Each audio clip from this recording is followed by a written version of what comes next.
നമോ നാരായണായ. ദശകം 34-35 രാമാവതാരം.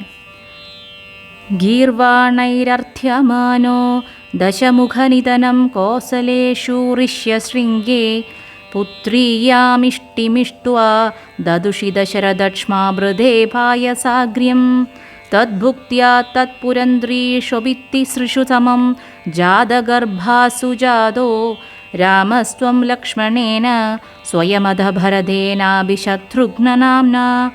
കോദണ്ഡീ കൗശികസ്യ ക്രതുവരമവിതും ലക്ഷ്മണേനാനുയാതോ യാദോ ഭൂസ്താദവാചാ മുനിഖദിതമനോ ദ്വന്ദ്വശാന്താദ്വഖേദഃ നൃണാം ത്രാണായ ബാണൈഃ മുനിവചനബലാത്താടകാം പാടയിത്വാ ലബ്ധ്വാസ്മാദസ്ത്രജാലം മുനിവനമഗമോ ദേവസിദ്ധശ്രമാഖ്യം മാരീജം ദ്രാവയിത്വാ മഖശിരസി ശരൈഃ അന്യരക്ഷാംസി നിഘ്നൻ കല്യാം കുർവന്നഹല്യാം പതിപദരജസാ പ്രാപ്യ വൈദേഹഗേഹം ബിന്ദാനച്ചാന്ദ്രചൂഡം ധനുരവനിസുതാമിന്ദിരാമേവ ലബ്ധ്വാ രാജ്യം പ്രാദിഷ്ടധാസ്ത്വം ത്രിഭിരപി ച സമം ഭ്രാതൃവീരൈः സദാരൈः ആരുന്ധാനേരുഷാന്ധേ ഭൃഗുകുലതിലകേ സംക്രമയ്യ സ്വതേജോ യാദേ യാദോസ്യയോധ്യാം സുഖമിഹ നിവസൻ കാന്തയാ കാന്തമൂർത്തേ ശത്രുഘ്നൈനൈകദാധോ ഗദവതി ഭരതേ മാതുല്യസ്യാധിവാസം താദാരാബ്ധോഭിഷേകസ്തവ കില വിഹത കേകയാധീശപുത്ര്യാ താദോക്ത്യാ യാതു കാമോ വനമനുജവധൂ സംയുതച്ഛാബദാരഃ പൗരാനാരൂധ്യ മാർഗേ ഗുഹനിലയഗതസ്ത്വം ജടാചീരധാരീ നാവാസന്തീര്യ ഗംഗാമധിപദവി പുനസ്തം ഭരദ്വാജമാരാത് നത്വാ തദ്വാക്യഹേതോഃ അതിസുഖമവസച്ചിത്രകൂടേ ഗിരീന്ദ്രേ ശ്രുത്വാ പുത്രാർത്തിഖിന്നം ഖലു ഭരതമുഖാത് സ്വർഗയാദം സ്വതാതം തപ്തോ ദത്വാംബുതസ്മൈ നിദദിത ഭരതേ പാതുകാമേദിനീം ച അത്രീം നത്വാദഗത്വാ വനമതിവിപുലം ദണ്ഡകം ചണ്ഡകായം ഹത്വാ ദൈത്യം വിരാധം സുഗതിമകലയ ചാരുഭോഷാരഭംഗീം നത്വാഗസ്ത്യം സമസ്താശരനിഗരസപത്രാകൃതിം താപസേഭ്യഃ പ്രത്യശ്രൗഷീഃ പ്രിയൈഷീ തദനു ച മുനിനാ വൈഷ്ണവേ ദിവ്യചാപേ ബ്രഹ്മാസ്ത്രേ ചാഭിദത്തേ പതിപിതൃസുഹൃദം വീക്ഷ്യ ഭൂയോ ജടായും മോദാത് ഗോദാതടാന്തേ പരിരമസി പുരാ പഞ്ചവട്യാം വധൂട്യാ പ്രാപ്തായാഃ ശൂർപ്പണഖ്യാ മദനചലധൃതേരർത്തനൈർനിസ്സഹാത്മാ താം സൗമിത്രൗ വിസൃജ്യ പ്രബലതമരുഷാ തേന നിർലൂനനാസാം ദൃഷ്ട്വാ യേനം ഹൃഷ്ടചിത്തം ഖരമഭിപതിതം ദൂഷണം ച ത്രിമൂർധം വ്യാഹിംസീരാശരാനഭിയയുധസമധികാൻ തക്ഷണാതക്ഷദോഷ്മാ സോദര്യാ പ്രോക്തവാർത്താ വിവശദശമുഖാദിഷ്ടമാരീചമായ സാരംഗം സാരസാക്ഷ്യാ സ്പൃഹിതമനുഗത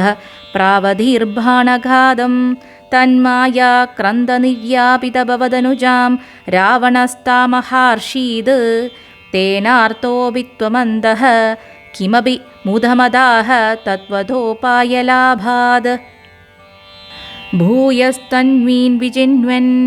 അഹൃതദശമുഖസ്ത്വദ്വധൂമദ്വധേനേതി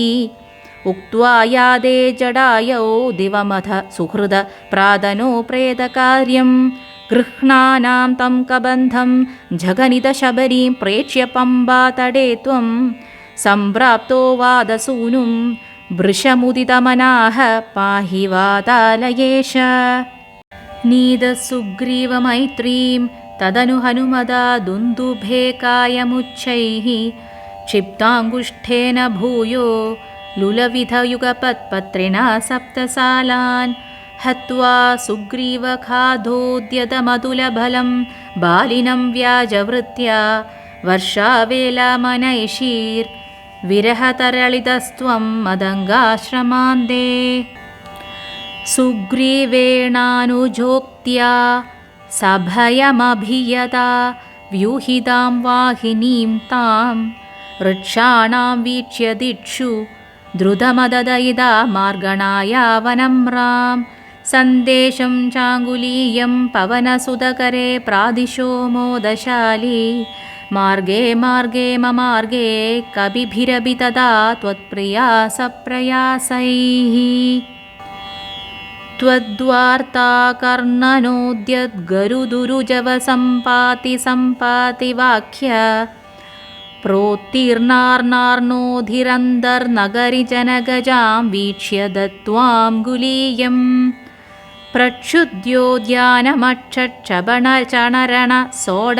प्रक्षुद्योद्यानमक्षक्षबणचणरणसोडबन्धोदशास्यं दृष्ट्वा प्लुष्ट्वा च लङ्गां थटिति स हनुमान् मौलिरत्नं ददौ ते त्वं सुग्रीवाङ्गदादि प्रबलकविचमूचक्रविक्रान्तभूमि चक्रोभिक्रम्य पारे जलधि निशिचरेन्द्रानुजाश्रीयमाणः तत्प्रोक्तां शत्रुवार्तां रहसि निशमयन् प्रार्थनापार्थ्यरोष प्रास्ताग्नेयास्त्रतेजः त्रसदुदधिगिरा लब्धवान् मध्यमार्गम् कीशैराशान्तरूपाकृतगिरिनिगरैः सेतुपाधाप्य यादून्यामर्द्यदंष्ट्रा नगशिखरिशिलासालशस्त्रैः स्वसैन्यैः व्याकुर्वन् सानुजस्त्वं समरभुवि परं विक्रमं शक्रजेत्रा वेगानागास्त्रबन्धः पदगपदिगरुन्मारुतैर्मोचितो भूः सौमित्रिस्त्वत्र शक्तिप्रहृतिगलदसुर्वादजानीतशैल घ्राणात् प्राणानुपेदो व्यकृणुतकृसृतिश्लाघिनं मेघनादं मायाक्षोभेषु वैभीषणवचनहृदस्तम्भनः कुम्भकर्णं सम्प्राप्तं कम्पितोर्वी तलमखिलचमू भक्षिणं व्यक्षिणोस्त्वं गृह्णन् जम्भारि सम्प्रेषितरथकवचौ रावणेनाभियुध्यन् ब्रह्मास्त्रेणास्य भिन्दन् गलदतिमबलामग्निशुद्धां प्रगृह्णन् देवश्रेणीवरो जीवितसमरमृदैः अक्षदैरुक्षसङ्घैः लङ्काभर्त्रा च साकं निजनगरमगाह सप्रियपुष्पकेण प्रीतो दिव्याभिषेकैः अयुधसमधिगान् वत्सरान् पर्यरंसीः मैथिल्यां पापवाजा शिव शिव किल तां गर्भिणीमभ्यहासीः शत्रुघ्नेनार्धयित्वा लवणनिशिचरं प्रार्थय शूद्रपाशं तावद्वाल्मीकिगेः कृतवसतिरुपासूदसीतासुतौ ते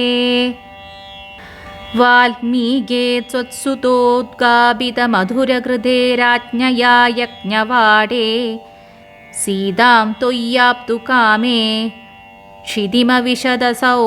त्वं च कालार्थितो भूः हेदो सौमित्रीखादि स्वयमदसरयूमग्ननिःशेषभृत्यैः साकं नाकं प्रयातः निजपदमगमो देववैकुण्ठमाद्यं सोऽयं मर्त्यावतारः तव खलु नियतं मर्त्यशिक्षार्थमेवं विश्लेषार्थिनिरागत्य जनमभिभवेत् कामधर्मादिसक्त्या नो चेत् स्वात्मानुभूतेः कुनु तव मनसो विक्रिया चक्रपाणे सत्वं सत्त्वैकमूर्ते पवनपुरपदे व्याधुनुव्याधितापान्